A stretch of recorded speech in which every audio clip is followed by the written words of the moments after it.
सभी भाई बहनों को जय श्री राम। दोस्तों, थंबनेल में आपने बिल्कुल ठीक पढ़ा कि एक ऐसा जादुई मंत्र जो आपकी अधिकतर समस्याओं का समाधान करने में पूर्ण रूप से सक्षम है। मैं दावा करता हूं कि इस तरह का मंत्र आपने पहले कभी नहीं सुना होगा। जो आज के वीडियो में मैं आपको बताने वाला हूं कि इस मंत्र को किस प्रकार से आपको जागृत करना है। पहले तो मैं ये बता दूं कि जब आप हमारे यहाँ अपॉइंटमेंट बुक करते हैं तो मैं आपको एक मंत्र देता हूं, और जिन भाई बहनों ने अभी तक हमारे यहाँ पर संपर्क नहीं किया वो अपने किसी इष्ट के मंत्र का या गुरु मंत्र का किसी भी मंत्र का जाप करते हैं। लेकिन आज के वीडियो में बात हो रही है जादुई मंत्र के बारे में। तो ये कौन सा जादुई मंत्र है वो मैं बताना चाहता हूं। मान लीजिए आप हनुमान जी की पूजा करते हैं, आप भगवान शिव की पूजा करते हैं, माता दुर्गा की पूजा करते हैं, माता काली की पूजा करते हैं और अन्य प्रकार के काफी देवी देवताओं की पूजा करते हैं, जैसे गणेश जी की पूजा करते हैं। लेकिन जब भी आपके घर में कोई मुसीबत आती है या आपके घर में कोई मुसीबत आ जाती है तो आपको ये समझ नहीं आता कि आप कौन से मंत्र का जाप करें या कौन से देवी देवता का आवाहन करें। तो इस पॉइंट को बहुत ध्यान से सुनना और क्लियर कर लेना कि आप कोई भी एक देवी देवता चुने, चाहे किसी को भी चुने, इससे कोई फर्क नहीं पड़ता। गणेश जी हो, माता दुर्गा हो, हनुमान जी हो, माता काली हो, इससे फर्क नहीं पड़ता। आपने जितने भी मंत्र पढ़े हुए हैं, क्योंकि हर व्यक्ति अपने जीवन में कुछ मंत्र पढ़ता है या कहीं से भी आपको कोई मंत्र मिला है, या ऐसे साधक लोग जिन्होंने कई मंत्रों की साधना करी है, और ऐसे भाई बहन जो काफी देवी देवताओं पर भरोसा करते हैं और कुछ कुछ देर के लिए उनकी कोई चालीसा, कोई स्तोत्र वगैरह वगैरह पढ़ते हैं। अब इस चीज को बहुत ध्यान से सुनना। उनको क्या करना है, कोई भी एक मंत्र चुन लेना। कोई भी एक मंत्र मतलब कोई भी एक मंत्र चुन लेना।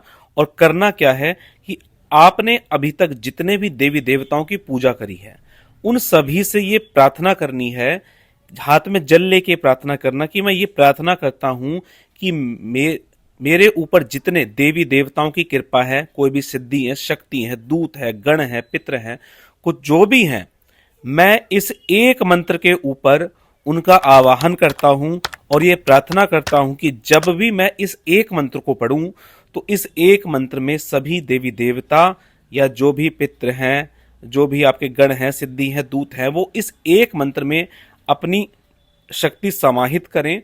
और जब भी मैं इस एक मंत्र को पढ़ूं तो सभी देवी देवता आशीर्वाद के माध्यम से मेरी समस्याओं का समाधान करें, या उस समय मैं जिस भी चीज के लिए आवाहन करूं तो उस चीज के लिए मेरी सहायता करें। आशा करता हूं चीज आपको समझ में आई होगी। इसको जागृत कैसे करना है वो मैं बता रहा हूं। मान लीजिए अब आपने ये प्रार्थना कर ली, अब आपको क्या करना है, इसकी साधना करनी है इस मंत्र की। अब ये मत बोलना कि इस मंत्र की साधना आपने पहले भी करी हुई है, क्योंकि अब आपने आवाहन कर लिया उस मंत्र पे अपने सभी देवी देवताओं का। ठीक है, तो मुख्य देवता आपका एक ही रहेगा, बाकी सभी देवी देवताओं को आपने उस मंत्र पे ले लिया। अब आपको क्या करना है, 11 दिन, 21 दिन, 41 दिन की साधना करनी है। मैं तो रिकमेंड करूंगा कि 41 दिन की करें, जो नहीं कर सकते वो 11 दिन या 21 दिन की करें। हाथ में जल लेके संकल्प ले लेना, वो संकल्प आपने ले लिया और इसमें दिन डिसाइड कर देना कि रोज आप सुबह इतनी माला करोगे और शाम को इतनी माला करोगे, या दोनों, या एक समय पे आप इतनी माला करोगे। तो ऐसा बोल के आपको ये साधना शुरू करनी है। बहुत से भाई बहनों के अधिकतर बहुत ही कॉमन क्वेश्चन रहते हैं, जोत कौन सी जलाऊं वगैरह वगैरह। तो मैं यह बात बता दूं कि आपको देसी घी की जोत जलानी है। अगर पहले से घर में नेगेटिविटी है तो अवॉइड करना इसको। आप धूप बत्ती या अगरबत्ती जला के पूजा कर सकते हैं। भोग कोई नहीं लगाना, जो मैं हर बार मना करता हूँ।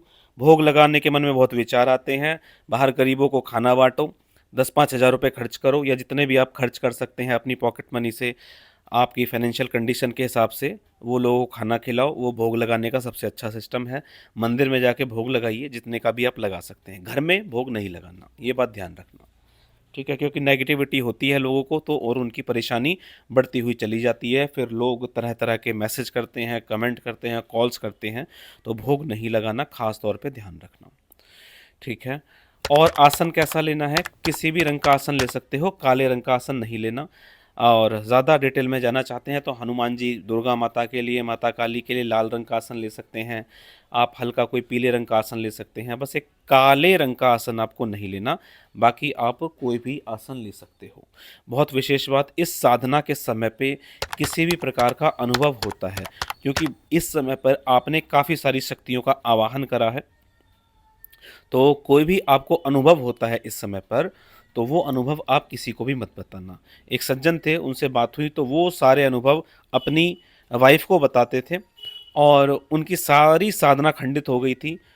उन्होंने बोला कि वाइफ़ को तो बता ही सकते हैं, ऐसा वो बोल रहे थे, तो उनको मैंने मना किया और जब उन्होंने ये सब चीज़ें बंद की, तो टाइम तो लगा लेकिन सारी चीज़ें उनकी फिर से जागृत हो गई और उनकी साधना बहुत ज़्यादा सफल हुई। तो ये बात इसलिए बताई कि भाई आप किसी को मत बताना। आप बताते इसलिए हो क्योंकि आपको अच्छा फ़ील होता है, आप अपने को ग्रेट समझते हो और ऐसा बताकर आप अंदर से गुड फ़ील करते हो। गुड फ़ील करने की ज़रूरत नहीं है, करके दिखाइए। आप किसी को कोई अनुभव मत बताइए और अनुभवों को गुप्त रखिए।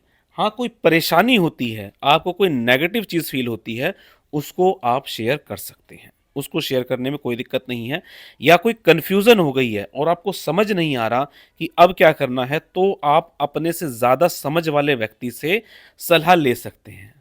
ऐसा नहीं करना कि अपने आप की बढ़ाई के चक्कर में अपने अनुभवों को आप गाते फिरें। चलिए दोस्तों, आज के वीडियो में इतना ही। मिलेंगे इसी तरह की जानकारी के साथ अपने अगले वीडियो में। तब तक के लिए जय श्री राम।